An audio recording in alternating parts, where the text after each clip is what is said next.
Fun Update episode ke-3.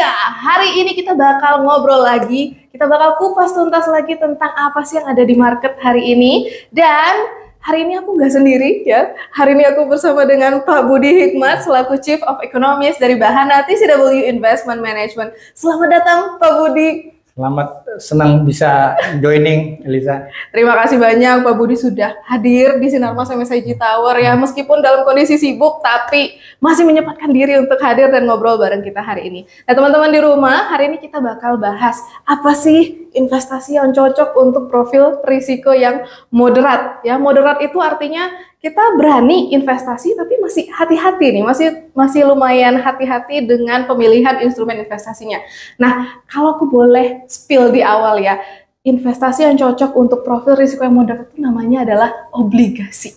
Nah, kita bakal tanya lebih dalam sama Pak Budi nih, apa sih obligasi, prospeknya gimana nih ke depannya, dan kita bakal intip-intip juga nih fund yang ada di Sinarmas MSIG Live yang dikelola oleh tim Bahana. Nah, langsung aja Pak Budi, dari tadi Pak Budi cuma liatin saya kan Pak ya.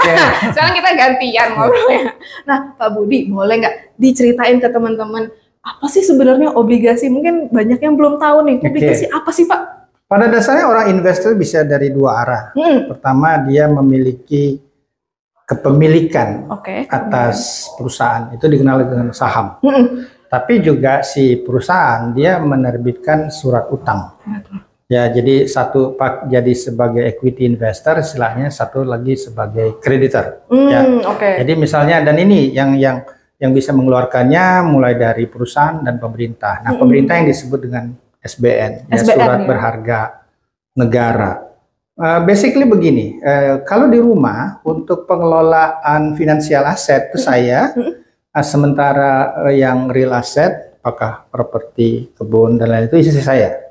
Jadi supaya gampangnya, ini misalnya, ini ada uang tadinya kita nih, ada uang ya gitu, misalnya 1 miliar, ya.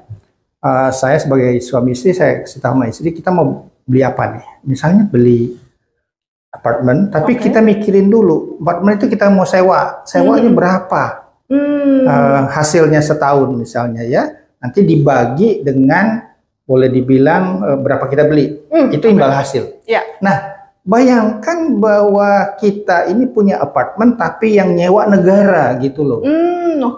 Ya, jadi kalau tadi, jadi nah ini dulu waktu COVID ya, unit kami nggak dipakai oleh mahasiswa karena harus belajar dari rumah. Boleh dibilang yang dikelola istri saya begini gitu. Langsung drop. Sementara waktu orang lagi khawatir, itu ketertarikan dengan SBN itu karena mengamankan diri, kan gagal baiknya zero itu naik gitu. Nah, tapi terakhir ketika ada pembukaan yang dikelola istri saya naik gitu, yang kita sekarang kita bisa bicarakan karena juga suku bunga bergerak naik. Jadi sekali lagi, obligasi itu apa? Suatu akses bagi masyarakat untuk berinvestasi pada surat utang, baik yang bisa diterbitkan oleh perusahaan maupun negara, yang umumnya menjanjikan suatu pendapatan yang relatif tetap. Karena inilah disebut sebagai fixed income. Fixed income tadi ya. Jadi kurang lebih surat utang lah Pak ya. Surat utang, nanti setiap periodenya kita dapat kupon. Iya, betul. Gitu ya. Jadi dari sudut investornya kita harus pikir nih, kita mau taruh di sini, nanti kita bisa bandingkan gitu. Imbal hasilnya apakah bagus atau enggak, tadi dikaitkan dengan misalnya orang yang risk profile-nya moderat. Moderat itu maksudnya seperti dia lebih mengharapkan adanya keteraturan income, ini paling tepat gitu loh. Iya betul. Jadi moderat ini paling cocok sama si obligasi ya, karena memang setiap periodenya udah pasti dapat kupon. Di akhir jatuh tempo nanti dikasih pengembalian pokoknya. Ada sesuatu yang bisa kita juga tambahkan ya. Jadi tahapan berinvestasi itu ada 3. Ada growth, protection, distribution. Yang mudah misalnya invest di growing asset, apakah di saham, di properti, di talenta. Silakan gunakan rumusan, boleh dikaji dulu ya di googling, 100 dikurang umur. Itu adalah aturan growing asset. Nah, mendekati pensiun ada baiknya diarahkan lebih banyak flavor atau tujuan tahapan untuk 2 yang terakhir, yaitu protection and distribution. Nah, protection and distribution, apa yang diprotek? Itu credit risk, gagal bayar, inflation risk, ya. Kemudian liquidity risk, karena investasi itu bukan cuma bisa masuk tapi bisa keluar nggak. Betul. Itu yang namanya liquidity risk. Nah, yang SBN misalnya itu cocok untuk proteksi dan distribusi karena dia lebih menjanjikan arus pembayaran yang reguler. Gitu. Ya, jadi yang awal investasi di saham saya cukup lama di saham, sekarang saya shifted, udah mulai. Jadi don't take unnecessary risk sebetulnya dalam investasi itu. Gitu.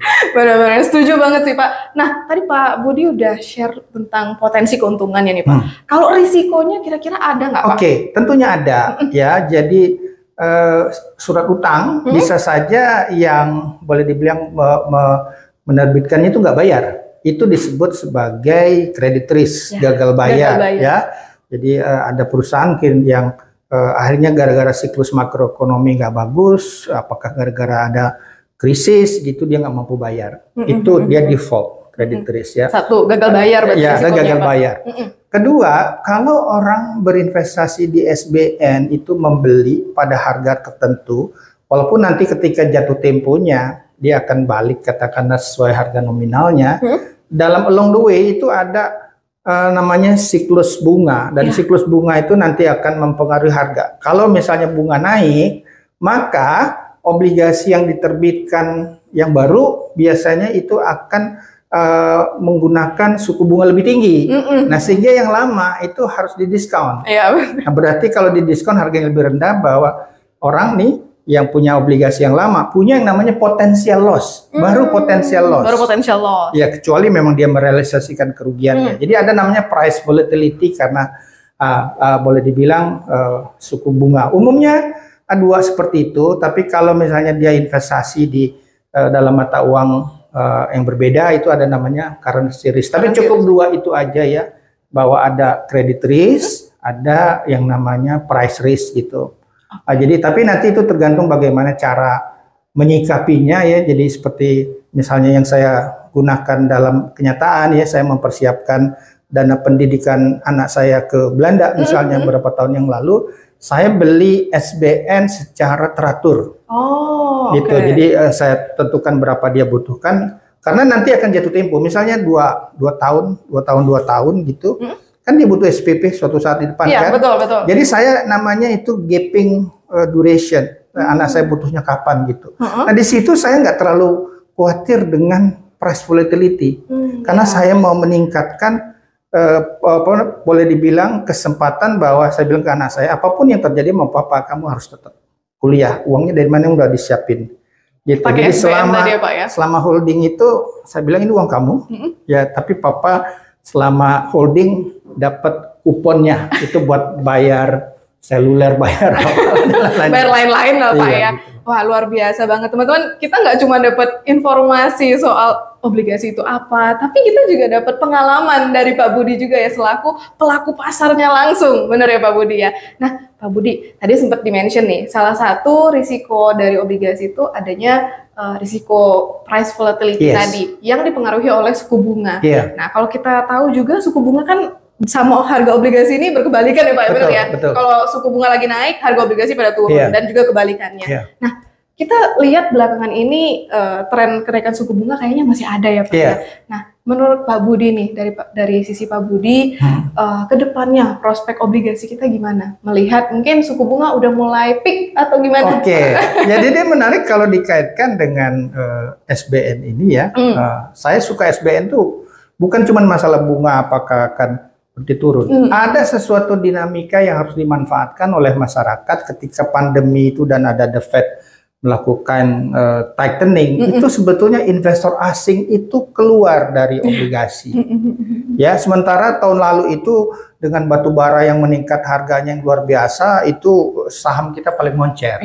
Nah, setelah The Fed itu mengindikasikan akan memperlambat pengetatan, naikin bunga, sebetulnya yang terjadi sekarang aset class rotation, orang keluar dari saham tapi masuk ke obligasi.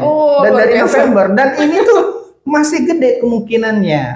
Jadi maksudnya bagi para investor sekalian ya nggak cuma harus melihat bond kita siapa yang suka, ternyata asing itu sekarang akan kembali lagi dan akan kembali masif gitu. Jadi itu penting sekali ya. Jadi mungkin bisa ditambahkan faktor resikonya adalah money flows. Asing itu akan hari ini juga kan kemarin kalau nggak salah ya diumumkan bahwa kita punya fiskal itu surplus. Iya. Artinya kemungkinan pemerintah akan jual mahal. Dia itu akan menerbitkan obligasi mungkin yang nggak banyak. Jadi supply risk satu lagi berarti supply risk berkurang, jadi asing akan masuk, itu kesempatan kita masuk di SBN. Gitu. Ternyata investor asing pada mulai masuk lagi, Pak ya. Betul. Sempat keluar tadinya, tapi sekarang mulai kembali masuk ke Indonesia lagi, dan masih masif ya Pak ya? Karena kepemilikan sekarang baru berapa? 17%, padahal at the top itu mereka sempat 35%. Iya, dan duit di luar itu banyak ya. Gitu, dan akan datang ke Indonesia terbilang ekonominya resilient ya, dengan berbagai gejolak seperti ini. Jadi kalau di luar kan apakah yang terjadi di Inggris, mereka itu kristal huta barat, krisis total, hutang tambah berat, utangnya banyak sekali. Sementara Indonesia, karena kita menikmati surplus neraca berjalan, istilahnya ekspor dikurang import benda jasa itu surplus ya, berarti kita itu sebetulnya sebagai bangsa karena surplus tuh nggak perlu berutang, jadi supply risk tuh kemungkinan berkurang. Makin kecil berarti ya. Iya, kalau punya apartemen, suplainya banyak, harga apartemen kan susah naik kan. Iya, betul. Nah, sekarang supply SBN pemerintah akan berkurang. Menurut saya ya, di tengah retorika naratif ada resesi dan lain-lain, this is the best time menurut saya masuk di SBN. This is the best time berarti Pak ya. Aduh, luar biasa banget. Thank you banget Pak Budi. Siap. Pak Budi, saya mau nanya lagi. Kalau dari view-nya Bahana, pemilihan yield-nya mungkin kira-kira berapa, duration-nya berapa panjang untuk pengelolaan mungkin reksadana atau fund-fund yang obligasi? Ini menarik kalau dikaitkan dengan sebetulnya ada sesuatu yang tadi yang saya sampaikan ya, di global dynamic seperti ini. Saya berharap ada yang namanya regional rotation. Negara seperti Inggris itu tidak berhak berhutang dengan biaya yang murah. Sementara Indonesia harusnya bisa lebih murah gitu ya. Nah, jadi ini permasalahannya ini akan menarik, dan asing itu memang lebih suka di antara sebetulnya 10 tahun, dan mereka nanti akan lihat ya apakah inflasi global akan turun, kita bisa panjangin. Tapi along the way, menurut saya sekarang tuh cukup don't take unnecessary risk juga ya, kita masuk di tenor 10 tahun itu cukup bagus, walaupun kolega saya di misalnya di tengah juga lumayan bagus ya. Jadi nanti kita bisa beli indeks sebetulnya. Jadi nggak usah spesifik pada satu series gitu ya. Kita bisa beli di dalam portfolio ya. Jadi itu yang dikelola oleh Bahana. Karena itu sifatnya dynamic ya. Boleh dibilang. Tapi satu hal yang saya sampaikan tadi, memahami apakah investor asing akan datang atau akan pergi itu penting sekali, karena mereka punya liquidity yang luar biasa banyaknya. Kita perlu lihat dinamika global. Menurut saya sih Indonesia akan tetap bagus. Gitu. Jadi kalau boleh dibilang Pak, kita lebih baik masuk dulu sebelum asing yang masuk. Gitu jadi ya. Dalam investment tuh kontrarian. Sebetulnya dalam investment yang penting itu bukan kapan masuk, tapi kapan keluar. Kita harus punya acuan untuk cuan. Itu buku saya waktu saya ngajar di Prasetya Mulia. Acuan untuk cuan, kapan kita jual. Kalau masuk bisa kapan saja, dan kita bisa punya berapa sih expectation kita, tapi punya suatu target kapan kita keluar, itu jauh lebih penting gitu loh. Dan itu keluarnya maksudnya kita bisa rebalancing antara aset gitu loh. Luar biasa, menarik nih Pak Budi ya. Nah Pak Budi, sebenarnya kenapa sih Pak Budi diundang di Sinar Mas MSIG Live, teman-teman? Harus tahu juga, karena salah satu fund, nggak salah satu sih, banyak sebenarnya ya, ada banyak fund di Sinar Mas MSIG Live yang dikelola oleh Bahana TCW Investment Management. Salah satunya yang akan kita bahas hari ini adalah Excelling Fixed Income. Nah, per 6 bulan terakhir ini, saya nyontek sedikit ya, per Februari selama 6 bulan terakhir sudah mencatatkan return 5,18%. Jadi strategi pengelolaan dana investasi dari Bahana TCW ternyata optimal banget nih buat investasi kita di Excelling Fixed Income. Nah, Pak Budi mungkin boleh dikasih closing statement nggak nih buat teman-teman yang ada di rumah? Oke, yang jelas bahwa pandemi ini menyadarkan pentingnya punya cadangan. Gitu, dan apa yang dilakukan pemerintah, upaya untuk meningkatkan productivity dengan memperbaiki infrastruktur, kemudian hilirisasi, itu terbukti bahwa kita lebih produktif, kompetitif, yang ditunjukkan oleh kita punya ekspor jauh lebih besar dari import surplus. Artinya rupiah akan menguat, kita punya duit, pemerintah punya penerimaan pajak, kesempatan kita berinvestasi untuk di semua aset kelas ya, baik di saham maupun di obligasi, tentunya nanti dicocokin dengan umur, dengan tujuan, profil risiko juga kali Pak ya. Risiko ya, jadi dan di saham pun stock picking is the key ya, nanti kita bisa bikin sesi lanjutan. Tapi yang namanya menarik tadi mulai dari boleh yang Fed risk ya, udah berkurang gitu ya, kemudian dolar juga sudah mulai melemah, artinya rupiah bisa stabil, supply risk juga berkurang ya, kemudian juga flow asing akan masuk dan berbagai naratif ekonomi akan melambat dan lain-lain. Ini sangat berpihak ke SBN. Jadi SBN menurut saya adalah menu utama, gitu ya. Main course-nya Main course ya. Ya, jadi kita manfaatin dulu. Jadi jangan bilang bahwa SBN terbukti bisa mengalahkan aset kelas saham secara indeks ya. Kalau saham tentunya stock picking gitu. Tapi ke depan kita bisa lihat apakah nanti regional rotation dari Tiongkok udah selesai, akan balik ke Indonesia, yaitu kesempatan kita kembali promote di saham gitu. Di saham lagi berarti nanti ya. Kalau sekarang lebih ke obligasi dulu kali kita ya Pak ya. Thank you banget Pak Budi udah sharing-sharing sama kita hari ini. Untuk nasabah Sinarmas MSIG Live bisa memantau kinerja Excelling Fixed Income di Vega by Sinarmas MSIG Live, dan Vega bisa di-download bisa di-scan barcode yang ada di samping saya. Jadi Bapak Ibu boleh banget untuk terus memantau kinerja yang ada di Excelling Fixed Income. Kita ketemu lagi di episode lainnya. Stay invested, stay healthy, and see you!